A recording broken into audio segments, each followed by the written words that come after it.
Team Liquid na mag-counterplay, bursting down Kirk, not just Kirk, even si Brusco, and also giving them the opportunity to secure the Lord. This is going to be the second Lord na mahawakan ng Liquid, and since we're now in the 12-minute mark ng laro, wala nang mga shields, wala nang mga pagsabog sa torre, so mahihirapan ngayon ng Onyx. Pero again, habang tumatagal yung laban, gusto to ng Onyx. Doon kasi sila nagkaka-item, nagkaka-farm sila doon sa mga minions na dumarating mismo sa base nila.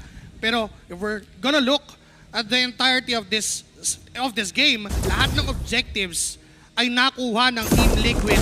Lahat pa yun ay almost uncontested dito sa laban na to. So doon pa lang, pinapakita ng Team Liquid na they dominated every single part of the map during the early game.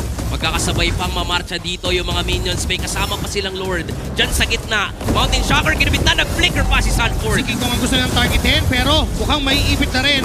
Doris Pathway ay ginamit ng Onyx para makadepensa, pero basag pa rin naman yung Torre sa gitna at Torre doon sa baba. Si Carl T. si Brusco ang gusto pang punteriyahin. Ngayon si King Kong ang isusunod. Si Oevan nakapatay. 5 laban sa 3.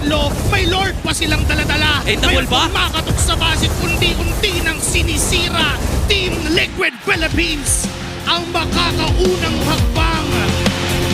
Magandang panimula para sa